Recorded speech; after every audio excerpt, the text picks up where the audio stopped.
الحمدللہ رب العالمین والصلاة والسلام علی خاتم الانبیاء والمرسلین اما بعد فاعوذ باللہ من الشیطان الرجیم بسم اللہ الرحمن الرحیم۔ ناظرین، امید کرتے ہیں آپ خیریت سے ہوں گے۔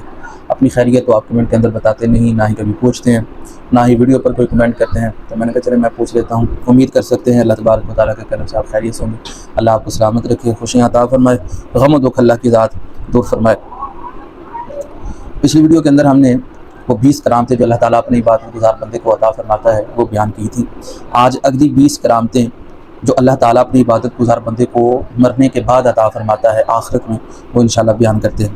21ویں، ٹوٹل یہ 40 کرامتیں تھیں، تو 21ویں یہ ہے کہ اولاً تو اللہ تعالیٰ اس پر موت کی سکرات کو آسان کر دیتے ہیں، اور یہ وہ چیز ہے کہ جسے انبیاء علیہ السلام کے دل بھی ڈرتے ہیں، یہاں تک کہ انہوں نے اللہ تعالیٰ سے سوال کیا کہ سکرات موت کو ان پر آسان کرے، یہاں تک کہ ان میں سے بعض کے نزدیک موت اس سے بھی زیادہ خوشگوار ہوتی ہے جیسے پیاسے آدمی کو صاف پانی پینے کو مل جائے۔ اللہ تعالیٰ نے فرمایا الذین تتوفاہم الملائکۃ طیبین، وہ لوگ ان کو فرشتے فوت کرتے ہیں اور وہ پاک ہوتے ہیں۔ یہ پارہ 14 سورۃ النحل اور آیت نمبر 32 کا حصہ ہے۔ اور 22ویں ایمان اور معرفت پر ثابت قدمی ہے، اور یہ وہ چیز ہے کہ جس کا انتہائی خوف اور گھبراہٹ ہے، اور اس پر پوری بے صبری اور رونا ہے۔ اللہ تعالیٰ نے فرمایا یثبت اللہ الذین آمنوا بالقول الثابت فی الحیات الدنیا وفی الآخرہ۔ ترجمہ کنز الایمان، اللہ ثابت رکھتا ہے ایمان والوں کو حق بات پر دنیا کی زندگی میں اور آخرت میں۔ پارہ 13 سورہ ابراہیم آیت نمبر 27 ہے۔ اور 23ویں فرشتے اور خوشبو اور بشارت اور رضامندی اور امان کا پہنچنا ہے۔ اللہ تعالیٰ نے فرمایا اللہ تخافوا ولا تحزنوا وابشروا بالجنۃ التي كنتم توعدون۔ ترجمہ کنز الایمان، کہ نہ ڈرو اور نہ غم کرو اور خوش ہو اس جنت پر جس کا تمہیں وعدہ دیا جاتا تھا۔ پارہ 24 سورہ حامیم السجدہ اور آیت نمبر یہ 30 ہے۔ اور آخرت کی آئندہ ہولناکیوں سے خوف نہیں کھاتا، اور دنیا میں جو کچھ چھوڑ گیا ہے اس کا اسے غم نہیں ہوتا۔ اور 24ویں جنتوں میں ہمیشہ کی رہائش اور خدا تعالیٰ کا جوار رحمت ہے۔ اور 25ویں پوشیدگی میں اس کے روح کی جلوت ہے، آسمان اور زمین کے فرشتوں پر وہ عزت و احترام سے اٹھایا جاتا ہے، اور اس کے بدن کو ظاہر میں جنازے کی تعظیم حاصل ہوتی ہے، اس پر جنازے کی نماز کے لیے لوگوں کی بھیڑ لگ جاتی ہے، اس کی تجہیز و تکفین میں لوگ جلدی کرتے ہیں اور اس کو بہت بڑا ثواب سمجھتے ہیں اور بہت بڑی غنیمت جانتے ہیں۔ اور 26ویں قبر کے سوال و جواب کے فتنے سے امن ہے کہ وہ اس ہول سے مطمئن رہتا ہے اور اسے صحیح جواب کا القاء ہوتا ہے، سبحان اللہ۔ اور 27ویں قبر کی فراخی اور اس کی روشنی ہے، وہ جنت کے باغوں میں سے ایک باغ میں قیامت کے دن تک رہتا ہے۔ اور 28ویں اس کے روح اور جان کا مانوس ہونا اور معزز ہونا ہے، اسے سبز پرندوں کے جسم میں رکھ دیا جاتا ہے، وہ اپنے نیک بھائیوں کے ساتھ رہتا ہے، اور جو کچھ ان کو اللہ تعالیٰ نے اپنے فضل سے بخشا ہے اس پر خوش رہتے ہیں۔ 29ویں عزت اور کرامت کے ساتھ اس کا حشر ہے کہ اس کو لباس فاخرہ اور تاج پہنایا جائے گا اور براق پر سوار ہوگا۔ اور 30ویں چہرے کا منور اور روشن ہونا ہے۔ اللہ تعالیٰ نے فرمایا وجوہ یومئذ ناظرہ الی ربها ناظرہ۔ ترجمہ کنز الایمان، کچھ منہ اس دن تر و تازہ ہوں گے اپنے رب کو دیکھتے۔ پارہ 29 سورۃ القیامہ آیت نمبر 22 اور 23 ہے یہ۔ اور آگے اللہ رب العزت نے ارشاد فرمایا وجوہ یومئذ مسفرہ ضاحکۃ مستبشرہ۔ ترجمہ کنز الایمان، کتنے منہ اس دن روشن ہوں گے ہنستے خوشیاں مناتے۔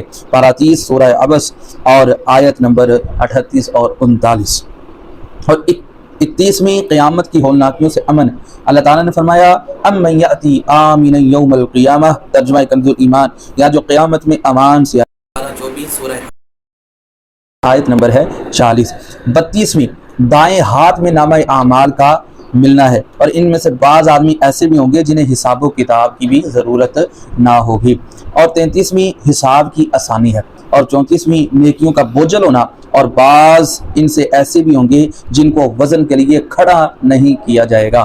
اور 35ویں حوض کوثر پر پیارے آقا علیہ السلام کے پاس حاضر ہونا، پھر وہ ایک ہی دفعہ پیے گا اور اس کے بعد پھر کبھی پیاسا نہ ہوگا، سبحان اللہ۔ اور 36ویں پل صراط سے گزر جانا اور آگ سے نجات پا جانا، یہاں تک کہ بعض ان میں سے اس کی آواز تک نہ سنیں گے، اور وہ ایسی نعمتوں میں ہمیشہ رہیں گے جن کو وہ چاہیں گے، اور ان کے لیے آگ بجھ جائے گی۔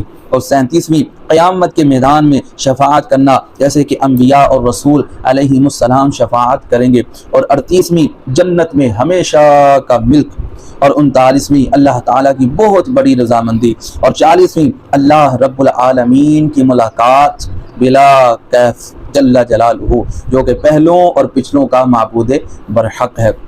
یہ سب سے عظیم ترین نعمت ہے جو اللہ تعالیٰ جنت کے اندر جنتیوں کو عطا فرمائے گا۔ وہ کیا منظر ہوگا اور کیسا وہ منظر ہوگا جی، وہ تو انشاءاللہ رب کو دیکھیں گے قیامت والے دن، تو پھر ہی پتہ چلے گا۔ اللہ نے اپنا جو محبوب بنایا وہ اتنا خوبصورت ہے، اللہ کتنا سونا ہوگا، اللہ کتنا خوبصورت ہوگا۔ انشاءاللہ اللہ کی رحمت سے، اللہ کے کرم سے جنت میں جائیں گے، اللہ کا دیدار کریں گے، اللہ کا نظارہ کریں گے انشاءاللہ تعالیٰ۔ اللہ تبارک و تعالیٰ ہمیں دین و دنیا کی تمام بھلائیاں عطا فرمائے۔ یہ 40 کرامتیں، یہ خلعتیں اللہ تعالیٰ ہمیں نصیب فرمائے۔ اس کے لیے اللہ کی عبادت کے لیے کمر بستہ ہونا پڑے گا، تسبیح ہاتھ کے اندر ہو، موبائل کی جگہ جی، اور چارپائی کی جگہ مصلی زمین پر ہو اور اس پر آپ بیٹھے ہوں، کبھی سجدہ ریز ہوں، کبھی اتحیات کی شکل ہو، تو کبھی قرآن مجید کی تلاوت کی جا رہی ہو، سلام زبان پر ذکر کی صورت کے اندر جاری ہو، تو اٹھتے بیٹھتے چلتے پھرتے اللہ اور اللہ کے حبیب کا اور اللہ کے پیاروں کا ذکر کرتے رہیں، سنتے رہیں اور سوچتے رہیں۔ دل کے اندر ہر وقت مکہ ہو، دل کے اندر ہر وقت مدینہ ہو، اللہ کی عبادت کرتے رہیں گے۔